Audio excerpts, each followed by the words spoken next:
Para hadirin wal hadirat yang dirahmati oleh Allah, sedikit menyambung tentang pembahasan Al-Quran yang tadi sudah disampaikan oleh Al-Habib Syekh. Para hadirin wal hadirat yang dirahmati oleh Allah, Hadratus Syekh Mbah Hasyim Asy'ari, beliau pernah mengutip di dalam kitabnya Nurul Mubin fi Mahabbati Sayyidil Mursalin. Beliau mengatakan bahwasanya wa min alamati mahabbati alaihi salatu wassalam, di antara tanda-tanda cintanya kita kepada Nabi Muhammad niku salah satunya beliau mengutip an yuhibbal Quran, cinta kepada Al-Quran. Kalau kita mengatakan kita cinta kepada Nabi Muhammad, tandanya kita harus cinta kepada Al-Quran. Sahal bin Abdullah radhiyallahu an, beliau mengatakan tanda-tanda cintanya seseorang kepada Allah yaitu dia cinta kepada Al-Quran, dan tanda-tandanya seseorang itu cinta kepada Al-Quran, dia cinta kepada Nabi Muhammad. Kalau kita mengatakan kita cinta kepada Nabi Muhammad, maka kita harus cinta kepada Al-Quran. Begitu juga kebalikannya, kalau kita mengatakan cinta kepada Al-Quran, maka kita harus cinta kepada Nabi Muhammad. Niki dua ikatan yang saling mengikat, yang tidak mungkin bisa berpisah. Kalau kita cinta sama Al-Quran, maka kita harus cinta kepada Nabi Muhammad. Kalau kita cinta kepada Nabi Muhammad, kita harus cinta kepada Al-Quran. Kemudian Imam Sahal bin Abdullah beliau meneruskan, barang siapa yang cinta kepada Nabi Muhammad, dia cinta kepada sunnah-sunnahnya Nabi Muhammad. Dan barang siapa yang cinta kepada sunnah-sunnahnya Nabi Muhammad, maka dia cinta kepada akhirat. Dan barang siapa yang cinta kepada akhirat, maka dia benci kepada dunia. Dan barang siapa yang benci kepada dunia, dia tidak akan mendapatkan dunia kecuali untuk perkara akhirat. Sayyidina Umar bin Khattab radhiyallahu anhu, beliau meriwayatkan dari Nabi sallallahu alaihi wasallam. Nabi sallallahu alaihi wasallam bersabda, Innallaha yarfa'u bihadzal kitab aqwaman wa yadha'ul akharin. Sesungguhnya kata Nabi, Allah mengangkat sebagian derajat daripada hamba-hambanya dengan sebab apa? Dengan sebab cinta kepada Al-Quran, dengan sebab senang baca Al-Quran, dengan sebab senang menghafalkan Al-Quran, dengan sebab berakhlak dengan akhlaknya Al-Quran. Allah mengangkat sebagian derajat daripada hamba-hambanya disebabkan senang Al-Quran, senang hafal Al-Quran, senang baca Al-Quran, senang berakhlak dengan akhlaknya Al-Quran. Sebaliknya, Allah menghinakan derajat sebagian daripada hamba-hambanya disebabkan benci sama Al-Quran, boten wonten ta'zim terhadap Al-Quran, tidak senang baca Al-Quran, tidak berakhlak dengan akhlaknya Al-Quran. Niki santri-santri niki luar biasa niki. Bukti dia cinta kepada Al-Quran, dia senang hafal Al-Quran. Jenengan para santri nek seneng hafal Al-Quran, seneng baca Al-Quran, berakhlak dengan akhlaknya Al-Quran, mengamalkan apa yang kalian baca, apa yang kalian hafalkan selama ini, maka Allah akan angkat derajat kalian. Jenengan bakal disenengaken oleh Allah di dunia sampai akhirat. Niki waktu kalian, niki waktu yang paling mulia. Napa sebabnya? Kalian sibukkan waktu kalian dengan Al-Quran. Tidak ada kesibukan yang lebih mulia daripada apa? Menyibukkan waktu dengan Al-Quran. Mangkane niki santri nek sampun lulus, jangan sampai Al-Qurannya ditinggalkan. Jangan sampai keluar dari niki pondok sibuk kerja sampai melupakan hafalan Al-Qurannya. Jangan sampai lebih memilih dunia daripada akhirat. Jangan sampai mengorbankan yang mulia disebabkan sesuatu yang hina. Jenengan lulus dari pondok niki mau kerja silahkan, badhe ngajar silahkan. Yang penting Al-Qur'annya jangan sampai dilupakan. Niki Al-Qur'an jangan sampai dilupakan. Allah Subhanahu wa taala berfirman, innal ladzina yatluna kitaballah, terus napa? Napa terus? Wa aqamus shalah wa anfaqu mimma razaqnahum sirra wa alaniyatan yarjuna tijaratan lan tabur. Sesungguhnya orang-orang yang membaca Al-Qur'an, mengamalkan Al-Qur'an, berakhlak dengan akhlaknya Al-Qur'an, kemudian dia napa? Mengerjakan sholat pada waktunya, seneng baca Al-Qur'an, seneng ngamalkan Al-Qur'an, sholat pada waktunya, kemudian apa? Menginfakkan harta yang Allah berikan kepadanya, baik zakat ataupun sodako, sirron wa alaniyatan, baik sembunyi-sembunyi ataupun terang-terangan, yarjuna tijaratan lan tabur. Maka orang-orang yang seperti ini adalah orang-orang yang berdagang dengan Allah dan perdagangannya tidak akan rugi, bakal dibalas pahala yang besar oleh Allah, bakal dikasih ganjaran yang besar oleh Allah, dan nanti bakal dimasukkan ke surganya Allah. Senang baca Al-Qur'an, sholat di waktunya, senang sedekah, maka nanti akan Allah balas dengan balasan yang besar. Al-Imam Ahmad bin Hanbal, Imam Ahlu Sunnah wal Jamaah, beliau pendiri madhab Hanbali, beliau termasuk ulama yang mendapatkan kabar gembira dari mimpi gurunya Al-Imam Syafi'i. Imam Syafi'i ini pernah mimpi ketemu Nabi Muhammad, dan Nabi Muhammad mengatakan bahwasanya nanti Imam Ahmad bin Hanbal niki ketika di akhirat punya bendera sendiri. Liwa Ahmad bin Hanbal, bendera Imam Ahmad bin Hanbal. Niku disebabkan dulu pernah datang fitnah bahwasanya napa? Al-Qur'an adalah makhluk.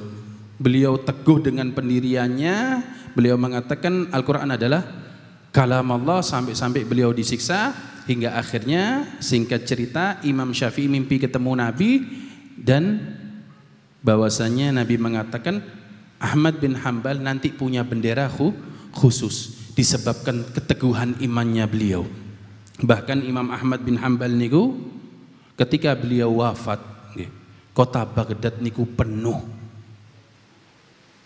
Niki di antara keramatnya Imam Ahmad bin Hanbal, ketika beliau meninggal kota Baghdad penuh. Bahkan sampai orang yang datang niku zaman dulu kan boten wonten pesawat nggih, numpak perahu. Pengen ikut mensolatkan Imam Ahmad bin Hanbal, sampai ndak bisa turun dari perahunya. Perahu niku bersandar, ndak bisa turun. Kenapa? Full orang yang mensolati Imam Ahmad bin Hanbal. Ketika Imam Ahmad bin Hanbal meninggal, ada 20.000 orang yang masuk Islam, bukan yang mensolati nggih. Tapi ketika Imam Ahmad meninggal, ada 20.000 orang yang masuk Islam. Nasrani, Yahudi, Majusi, 20.000 orang masuk Islam. Niki saking luar biasanya keramatnya Imam Ahmad bin Hanbal. Nek awak-awakan nggih meninggal nggih, sing ngubur 200, alhamdulillah nggih. Niki Imam Ahmad bin Hanbal meninggal, jutaan orang yang ngubur, 20.000 orang masuk Islam. Imam Ahmad bin Hanbal niki pernah bermunajat kepada Allah. Kata Imam Ahmad bin Hanbal, ya Allah, amal ibadah apa yang paling bisa mendekatkan seorang hamba kepada Allah? Maka terdengar suara, bikalami ya Ahmad, dengan Al-Qur'an wahai Ahmad. Amal ibadah yang paling bisa mendekatkan seseorang kepada Allah yaitu dengan apa? Dengan kalamullah, dengan Al-Qur'an. Kemudian Imam Ahmad bin Hanbal bertanya, bifahmin au bi ghairi fahmin, dengan faham atau dengan tidak faham? Bifahmin wa bi ghairi fahmin, dengan faham ataupun dengan tidak faham, sing penting ngaji. Faham gak faham sing penting ngaji Quran. Sing penting ngafal Al-Qur'an. Bah niku faham alhamdulillah, mboten faham tetap istiqomah ngapal Al-Qur'an. Karena amal ibadah yang paling bisa mendekatkan kita kepada Allah yaitu dengan Al-Qur'an, baik faham ataupun tidak faham. Bahkan Nabi mengatakan inna hadhil qulub tasda' kama isda'ul hadid idza asabahul ma. Qila ya Rasulullah wa ma jala'uha? Qala kasratu dzikrillah, kasratu dzikrul maut wa tilawatil Quran. Hati niku saged berkarat. Kita niku kan biasane niki nggih menungso nggih. Bah niku wong jaba arek pondok biasane seneng ngrasani ghibah niku yo seneng nggih. Namimah yo seneng. Kadang salat yo malesan nggih. Ketika kita berbuat sesuatu kekurangan kepada Allah, hati kita niki berkarat. Seperti halnya besi yang terkena air. Besi niku nek terus-terusan kena banyu niku karat. Hati begitu juga. Semakin sering kita berbuat dosa, hati semakin karat. Kemudian bagaimana cara membersihkan hati yang berkarat? Ada dua cara. Ingat mati sama baca Al-Qur'an. Nek santri ojo sering-sering iling mati. Kenapa? Nggarai belajar gak semangat. Nek santri iling mati terus belajar gak semangat. Boleh ingat mati tapi satu waktu saja. Ojo sering. Akhirnya napa? Malas ngapal Al-Qur'an, akhir sembahyang terus. Ngurung diri terus.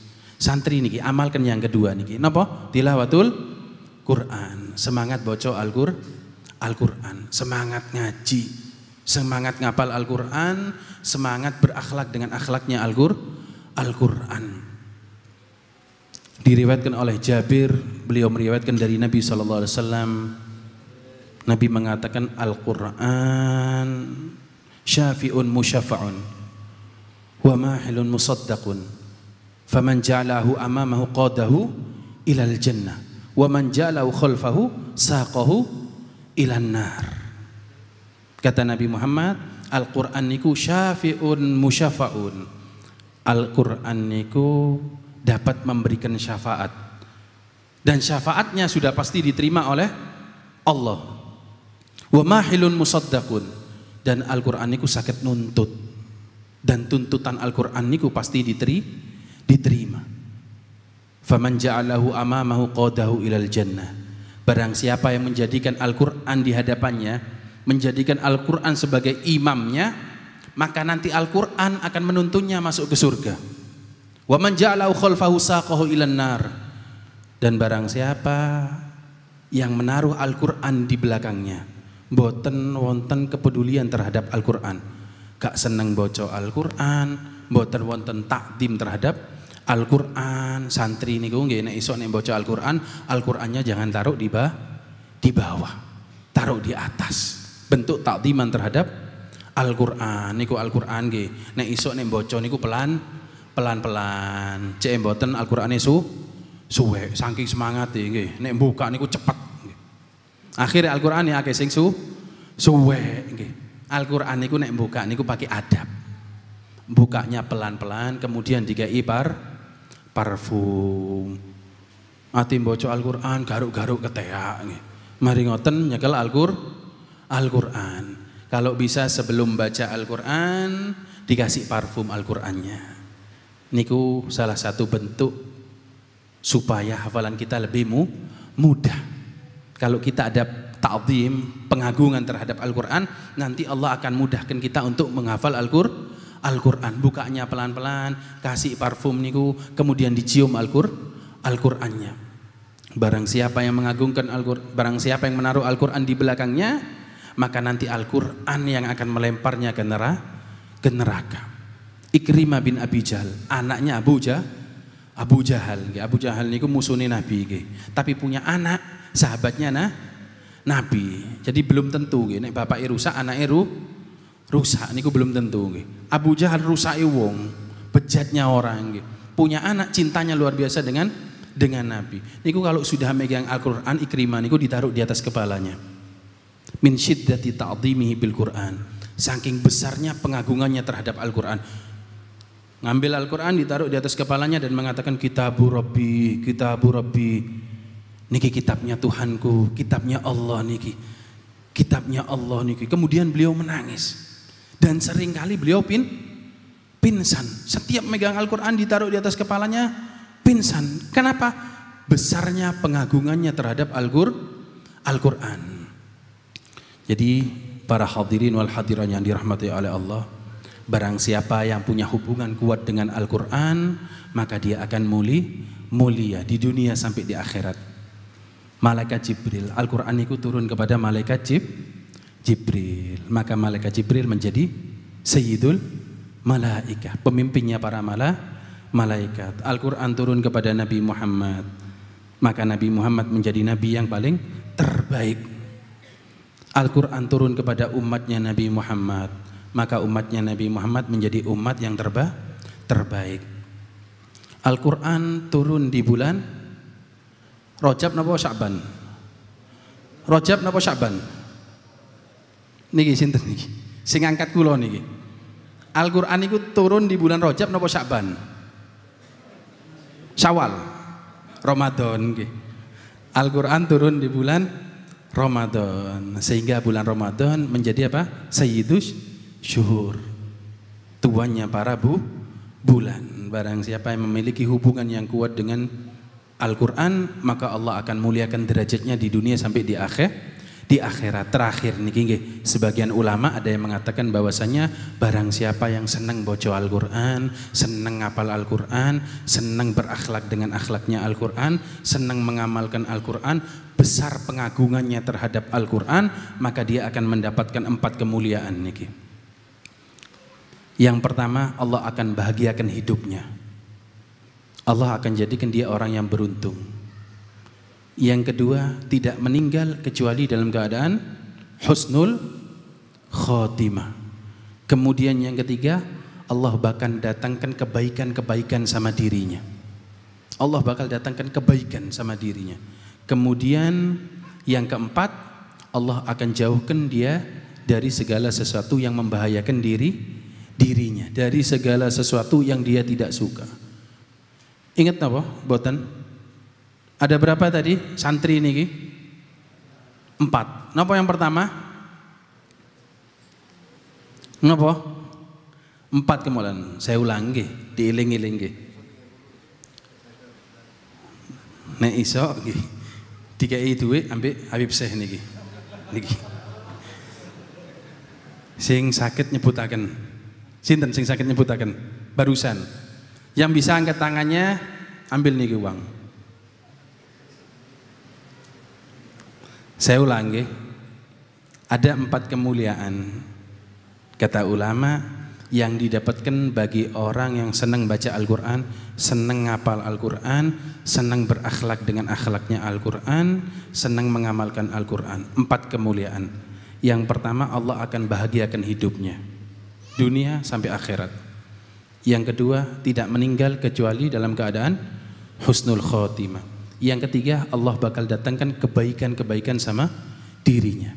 Yang keempat, Allah bakal jauhkan dari keburukan. Gampang nggih. Niki santri kan level ngapal Al-Qur'an nggih. Mosok gak iso ngapal papat niki. Sing sakit ngulang niki. Maju niki.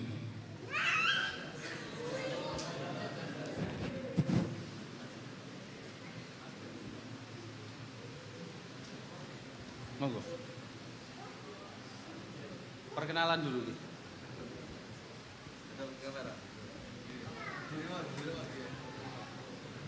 Nama saya Siva Doni Prastiko. Assalamualaikum warahmatullahi wabarakatuh. Nama saya Siva Doni Prastiko, asal Riau. Alhamdulillah atas saya 10.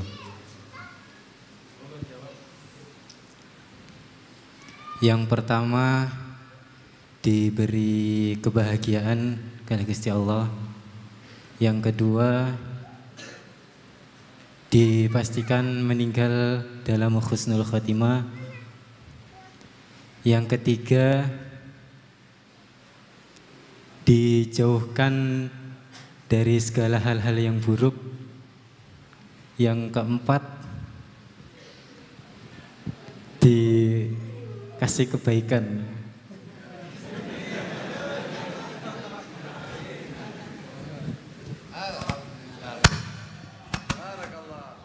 Barakallahu fiik. Nggih, niki mudah-mudahan yang sedikit niki manfaat. Mudah-mudahan Allah jadikan kita orang-orang yang cinta kepada Al-Qur'an. Allah jadikan kita orang-orang yang ahli Al-Qur'an. Allahumma inna as'aluka hubbaka wa hubba man yuhibbuka wal 'amala alladhi yuballighuni hubbaka. Allahumma ij'al hubbaka ahabbu ilayya min nafsi wa ahli min al-ma'ir barid. Wa sallallahu ala sayyidina Muhammadin nabil ummi wa ala alihi wasallam. Alhamdulillahirabbil alamin. Kurang lebihnya saya mohon maaf. Hadza minni wal afa minkum. Wassalamualaikum warahmatullahi wabarakatuh.